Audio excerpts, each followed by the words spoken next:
देश की सच्चाई, सच छुपने नहीं देंगे। आदाब, मैं हूं हाफिज गुलाम सरवर और आप देख रहे हैं देश की सच्चाई। बिहार में और उत्तर प्रदेश में दोनों जगह एमएलसी का चुनाव हो रहा है, जो स्थानीय जनप्रतिनिधि निर्वाचित होते हैं, यानी कि त्रिस्तरीय पंचायती राज में जो लोग निर्वाचित जनप्रतिनिधि हैं उनको वोट डालना है और उनको एक प्रतिनिधि चुनना है जो उच्च सदन में जाकर बैठेंगे, यानी कि बिहार के भी और उत्तर प्रदेश के भी विधान पार्षद जो होते हैं, एमएलसी जिनको आप कहते हैं, लेजिस्लेटिव काउंसिल, उसमें बैठेंगे। 4 अप्रैल को बिहार में मतदान होना है और तमाम दल इसमें पूरी तरह से सक्रिय हैं, लेकिन कुछ प्रत्याशी हैं जो निर्दल हैं, यानी कि किसी दल के अधिकृत प्रत्याशी नहीं है। हालांकि सिंबल पर चुनाव नहीं होगा, लेकिन जो निर्दल हैं वो भी बड़े बड़े तुर्रम खां के गणित को बिगाड़ने में सक्षम हैं। बिहार के बेगूसराय में भी कई प्रत्याशी मैदान में हैं, लेकिन चर्चित प्रत्याशियों में जहां विपक्ष की तरफ से कहें या यूपीए की तरफ से कहें, हालांकि यूपीए अब नहीं कह सकते, उसमें से एक ए निकल चुका है, सिर्फ यूपी रह गया है, चूँकि कांग्रेस अब बाहर है उससे। तो मनोहर यादव हैं जो पुराने पप्पू यादव के किसी ज़माने में दाहिने हाथ हुआ करते थे, अब आरजेडी में हैं। आरजेडी ने उन्हें अपना उम्मीदवार बनाया है। बेगूसराय खगड़िया क्षेत्र है ये।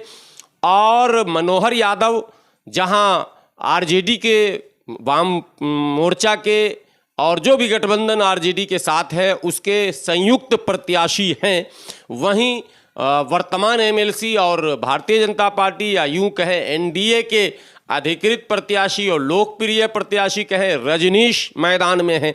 आम तौर पर मतदाता चर्चा यही करते हैं कि इन दोनों के बीच ही मुकाबला है, लेकिन इन दोनों में दोनों के खेल को बिगाड़ने या अपना खेल बनाने, दोनों बातें कह सकते हैं। कई प्रत्याशी और मैदान में हैं और उन्हीं प्रत्याशियों में मोहम्मद ज़ियाउल हक एक प्रत्याशी हैं। जी हाँ, और ये भी ज़ोर शोर से चुनाव प्रचार में लगे हैं और बड़े बड़े इनके भी दावे हैं और इनका अपना एक मैनिफेस्टो है, हालांकि बहुत ही जानदार मैनिफेस्टो है इनका। कई बातें उसके अंदर इन्होंने रखी हैं। जनप्रतिनिधियों को जो निर्वाचित जनप्रतिनिधि हैं पंचायत में, वार्ड से लेकर मुखिया से लेकर पंचायत समिति से लेकर जिला परिषद के निर्वाचित सदस्यों के मासिक वेतन की बात भी इन्होंने कही है। सरकार से मांग की है कि उनको मासिक वेतन मिले और 1000, 2000, 5000 नहीं मिले, बल्कि 10,000 से 75,000 के बीच तक इन्होंने डिमांड रखा है कि यदि मैं जीता तो सरकार से लड़कर ये काम करवाऊंगा। दूसरा इन्होंने मांग रखा है कि यदि कोई निर्वाचित जनप्रतिनिधि आकस्मिक दुर्घटना के शिकार हो जाते हैं तो उन्हें 25 लाख रुपए का आर्थिक मुआवजा मिले। इस तरह के कई महत्वपूर्ण बिंदुओं को इन्होंने उजागर किया, जो और प्रत्याशियों ने इस ओर अपना ध्यान नहीं दिया है। लेकिन ज़ियाउल हक लगातार प्रचार में लगे हैं और ये कहते हैं कि ये जो प्रचलन है धन बल का और दल का, इस प्रचलन के खिलाफ मैं मैदान में हूँ।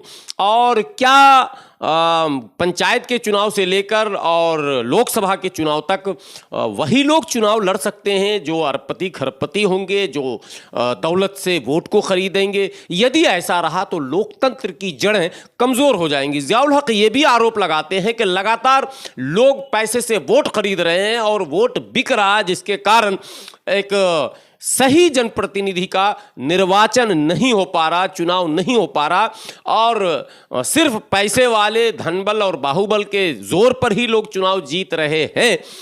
यह आरोप भी ज़ियाउल हक लगाते हैं। देखिए, हमारे संवाददाता अहमद पटेल ने कार में बैठकर उनसे इंटरव्यू लिया जब वो चुनाव प्रचार में घूम रहे थे, तो अहमद पटेल की नज़र पड़ी और अहमद पटेल ने उनका इंटरव्यू कार के अंदर ही लिया है। उस इंटरव्यू के कुछ अंश आप तक पहुंचा रहा हूं। बने रहें देश की सच्चाई के साथ। मेरा नाम मोहम्मद ज़ियाउल हक है। हम खगड़िया और बेगूसराय एमएलसी प्रत्याशी। वर्तमान अभी जनसंपर्क में कैसा माहौल दिख रहा है आपको?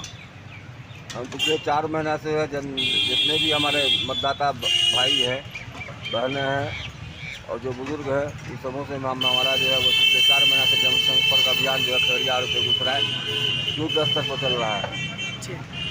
और क्या मुझे आशा है कि इन लोगों की जो समस्या, मूलभूत समस्या है वेतन का, सुरक्षा का, उस मांग को पूरा करने के लिए हम खड़ा उतरेंगे। और जो इन लोगों के जान का खतरा का मामला है, लाइसेंसी राइफल का, बंदूक का, पिस्टल का, ये सब समस्या जो है पंचायत के विकास के साथ साथ जो है जनप्रतिनिधि का भी जो है हम लोग भरपूर मान सम्मान और सब चीज़ दिलाने का काम करते हैं। जनप्रतिनिधि से मिल रहे हैं, क्या उम्मीद लग रहा है इस बार एमएलसी का चुनाव आप मुकम्मल तौर पे जीत पाइएगा? जीत तो जनता के हाथ में है, प्रत्याशी का काम है मेहनत करना। नहीं, जनप्रतिनिधि आपको समर्थन करेंगे, जिला परिषद मुखिया हो गए ना। हाँ, वही तो जनप्रतिनिधि अभी के को सपोर्ट करने वाले या मतदान करने वाले जो पंचायत से चुनकर आए, मुखिया, जिला परिषद समिति, वार्ड सदस्य, विधायक और एमपी, ये सारे लोग हमारे इस एमएलसी चुनाव में वो मतदाता है। तो हम लोगों को पूरी उम्मीद है कि वो लोग जो है पहला प्राथमिकता जो है वो मुझे देंगे। तो अभी क्या आप जनप्रतिनिधियों से क्या अपील करना चाहते हैं वर्तमान में? जनप्रतिनिधियों से अपील ये करना चाह रहे हैं कि वर्ष 2006 से खगड़िया और बेगूसराय में चुनाव को जो महंगा स्तर बना दिया गया है, चादर, कंबल, कटोरा में मिठाई, है ना, घड़ी में फ़ोटो साट के, कंबल में फ़ोटो साट के, साड़ी में फ़ोटो साट के जो चुनाव को महंगा बनाया है, उस स्तर को हमको ख़त्म करना है। हमारी लड़ाई ये है। यही परिणाम जो है पंचायत चुनाव में जो है लोगों से जो है माहौल ख़राब होता जा रहा है कि चुनाव जो है वो चुनाव नहीं रहा, चुनाव जो है वो खरीद बिक्री हटिया का माल बना दिया लोगों को, मतदाता को। इस परंपरा को तोड़ने के लिए हम चुनाव मैदान में आए हैं।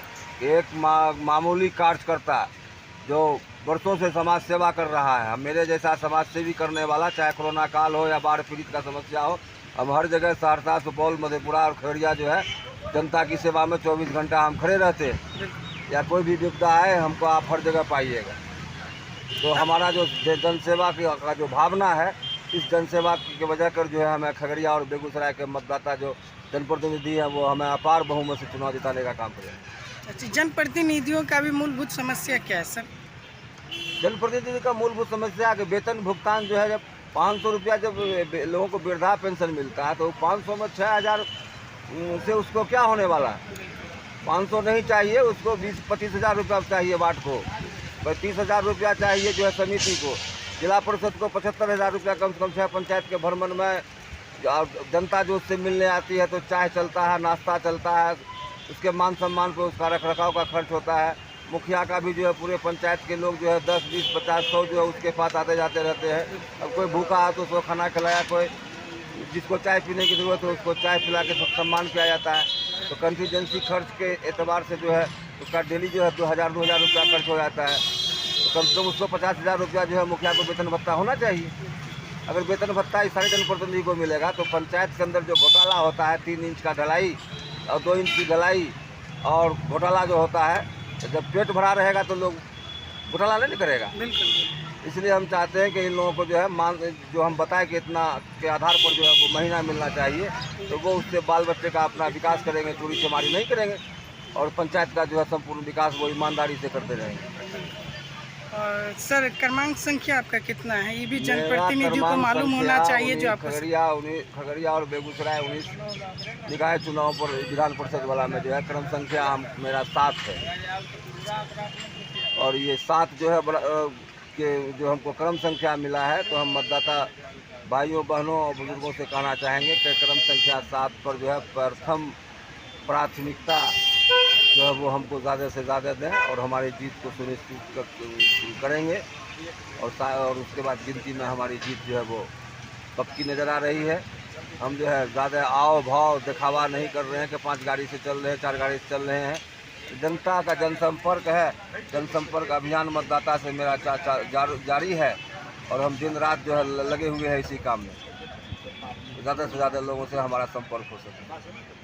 पूरा यकीन है, विश्वास है कि हमको सभी वर्ग, सभी समुदाय और समाज के सभी लोगों का सहयोग जो है हमको मिल रहा है। जीत सुनिश्चित है। किसी एक जाति, किसी एक वर्ग, किसी एक समुदाय का नहीं, हमको संपूर्ण समाज की भागीदारी जो है वो हमको जनअपार समर्थन हमको जो है मिल रहा है। लाखों दीवाने हमारे हैं युवा, और वो वोट की गिनती में लोगों को पता चल जाएगा कि जियाउल हक जो एमएलसी प्रत्याशी हैं उसके कितने दीवाने और उनके कितने चाहने वाले हैं, और यहाँ का परिणाम जो है वो बदलेगा और लोग यहाँ बदलाव चाह रहे हैं और उस बदलाव में मुझे प्रथम प्राथमिकता देने का आशा दिला रहे हैं। चुनाव कब है सर? 4 तारीख को है, सुबह 8 बजे से लेकर शाम 4 बजे तक। ठीक है, बहुत बहुत शुक्रिया सर।